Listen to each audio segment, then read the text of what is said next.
반갑습니다. 허명 목사입니다. 2020년 성탄절이 다가왔습니다. 지금은 교회 절기로 대강절 또는 대림절입니다. 성탄절을 앞두고 예수님이 오시는 것을 기다린다는 뜻의 절기입니다. 이미 육신을 입고 이 땅에 오신 예수 그리스도를 우리 마음속에 영접하여 내 안에 그리스도의 탄생을 다시 체험하는 기쁘고 복된 기간입니다.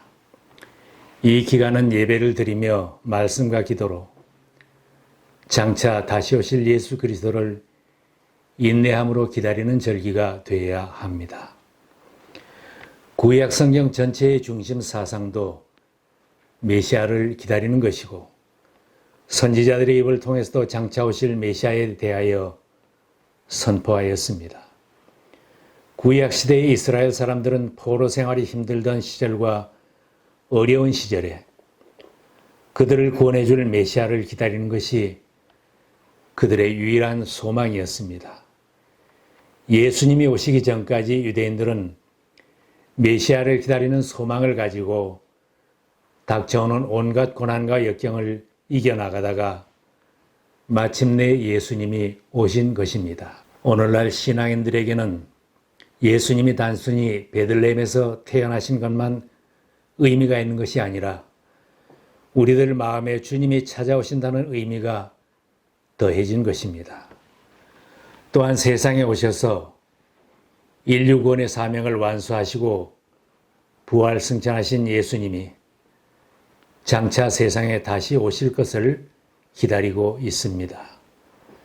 성령 충만함으로 주님과 동행하는 신앙인들은 다시 오실 주님께 소망을 두고 믿음을 가지고 주님을 기다리며 산다면 현실의 삶이 힘들고 어려워도 꿋꿋하게 살아가며 승리하는 인생을 살아갈 수 있습니다.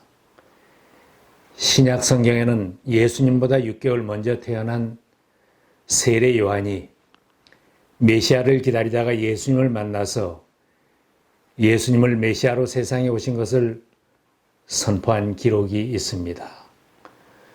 당시에 세례 요한이 기다리던 모습과 오늘 우리들의 모습을 돌아보십시다.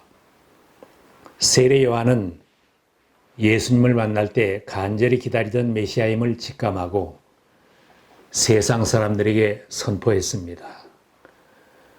보라, 세상 죄를 지고 가는 하나님의 어린 양이로다.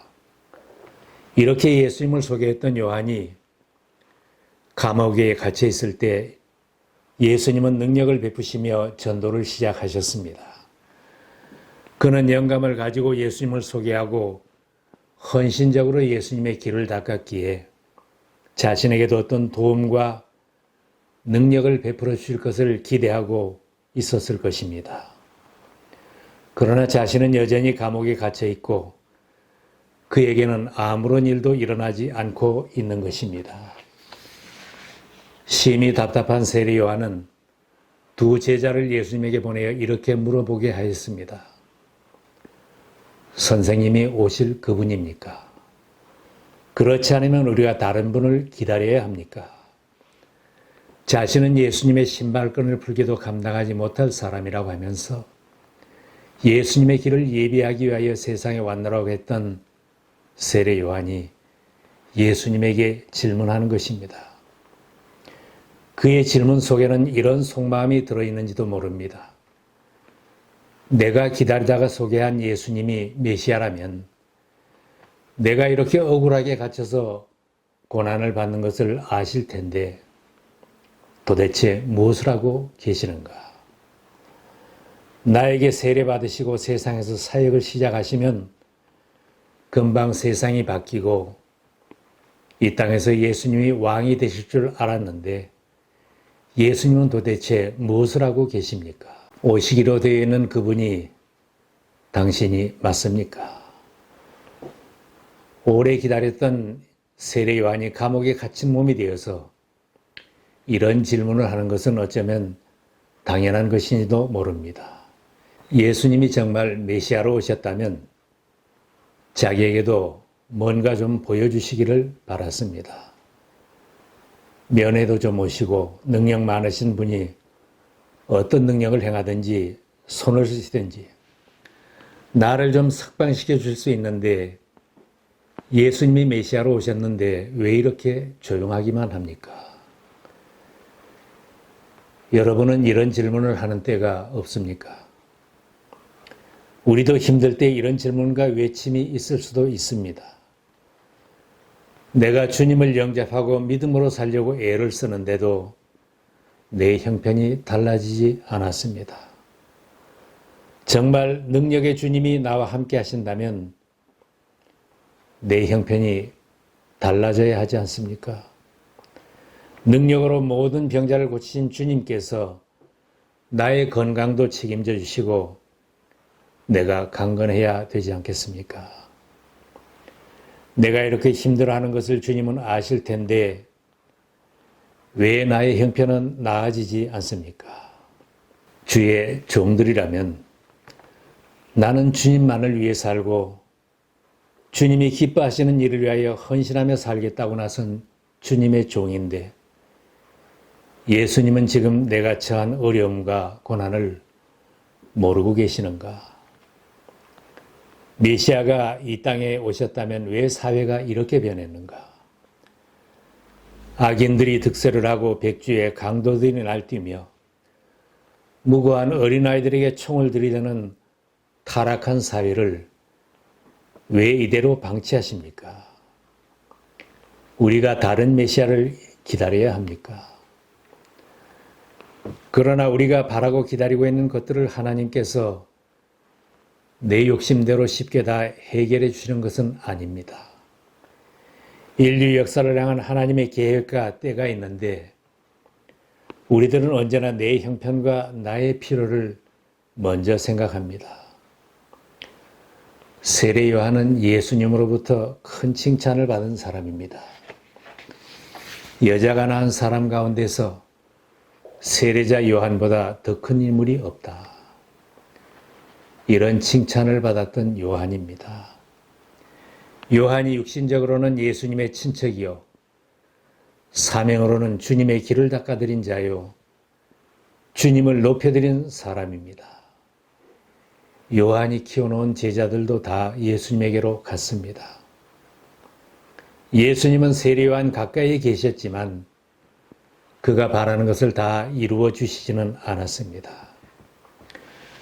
우리들이 주님을 따르고 주님을 섬기면서라도 주님이 내 마음에 원하는 것들을 다 이루어 주시고 무엇인가 금방 보여주시지는 않으십니다. 주님은 내가 무엇을 요구하고 있든지 무슨 불평을 하고 있더라도 주님은 여전히 주님의 뜻을 이루어 가십니다. 세상이 쉽게 바뀌지 않았어도 예수님은 이미 우리들에게 오셨습니다. 메시아로 오셔서 십자가를 지시고 세상 구원의 큰 일을 이루셨고 지금도 주님이 이 일을 계속하고 계십니다. 세례 요한이 보낸 자들이 질문하였을 때에 내가 메시아로 왔는데 아직도 몰라보느냐 이런 대답은 하시지 않았습니다. 예수님이 식답을 피하시고 하신 대답은 너희가 가서 보고 들은 것을 요한에게 알리되 맹인이 보며 못 걷는 사람이 걸으며 나병 환자가 깨끗함을 받으며 귀먹은 사람이 들으며 죽은 자가 살아나며 가난한 자에게 복음이 전파된다 하라. 누구든지 나로 말미암아 실족하지 아니하는 자는 복이 있도다. 병자들이 고침을 받고 하나님의 복음이 전파되는 것을 보고 예수님이 메시아로 오신 증거와 표적으로 알라는 말씀입니다. 이스라엘 백성들도 세례 요한도 그의 제자들도 예수님에게서 자기들 마음에 맞는 확실한 답변만을 기다렸을 것입니다.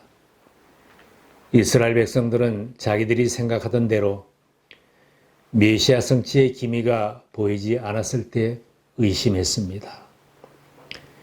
이사야 시대로부터 700년을 애타게 메시아를 기다렸는데 정작 예수님께서 세상에 찾아오셨을 때에는 올바로 주님을 영접하지 못했던 것입니다. 주님이 요한의 제자들에게 답변하시면서 나에게 의심을 품지 않는 사람은 행복한 사람이라고 말씀하셨습니다. 요한의 제자들이 돌아간 뒤에 예수님께서 자기를 따르던 군중들에게 말씀하셨습니다. 너희는 무엇을 보러 광야에 나갔더냐? 바람에 흔들리는 갈대냐?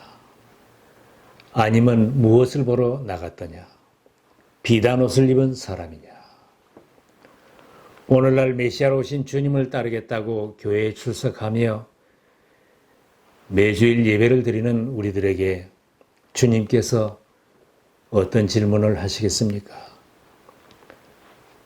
도대체 너희들은 무엇을 보려고 교회에 나오느냐? 한꺼번에 쏟아지는 축복을 바라서인가? 소원하는 모든 문제들을 해결받기 위해서인가? 주님을 구주로 영접한 우리들은 귀를 열어놓고 우리 마음의 눈을 뜨고 예수님이 구세주로 왕으로 오신 표적을 볼 수 있어야 합니다. 지금도 예수님을 구주로 영접하는 사람들이 병고침을 받습니다. 마음의 고통을 안고 살던 사람들이 무거운 짐을 벗으며 평화를 누리며 살아갑니다. 주님을 만난 종들이 생애를 다 바쳐 주님을 섬기고 있습니다. 불신자들이 세례를 받고 가난한 자들에게 복음이 전파되며 세계 모든 민족들에게 계속하여 복음이 전파되고 있다는 사실에 눈을 떠야 합니다. 사람의 몸을 입으시고 우리 가운데 오신 주님께서 이루어 가시는 일입니다. 성령님을 통하여 우리 속에 함께 하시는 주님께서 지금도 계속 일하시는 것입니다. 현실의 어려움 속에만 더 이상 갇혀 사는 자가 되지 말고 주님이 일하시는 복음 전파 현장에 주님의 제자가 되어 동참하며 주님이 함께 하시는 것을 체험할 수 있기를 바랍니다. 현실에 충실하며 믿음으로 기다리는 성도들은 장차 심판주로 다시 오실 주님을 기다리는 것으로 진일보할 수 있습니다. 다시 오시는 주님은 세상을 심판하시는 심판주로 오시지만 믿음으로 기다리며 충성한 성도들에게는 칭찬하시고 상급을 주시는 은혜의 주님으로 오시고 기쁨을 주시는 주님으로 오십니다. 많은 성도들이 어려움 속에도 신앙을 잃지 않고 굳세게 살아가는 것은 다시 오신다고 약속하신 그 주님의 재림에 소망을 두고 살기 때문입니다. 우리들 모두가 다시 오시겠다고 하신 주님의 약속을 가슴에 담고 인내하며 기다리는 믿음으로 살아서 신랑 되신 주님께서 다시 오실 때에 주 예수여 오시옵소서 기쁨으로 맞이하는 신앙의 승리자가 될 수 있기를 바랍니다. 우리 주변에는 아직도 주님이 구세주로 오신 것을 모르고 살고 주님이 다시 오실 것도 모른 채 소망이 없이 어둠 속에서 고통하며 절망하는 이웃들이 많이 있습니다. 그들에게 주님을 증거하여 구원의 주님, 소망의 주님이 우리 모두에게 함께 하셔서 감사와 기쁨으로 맞이하는 성탄절이 되시기를 바랍니다.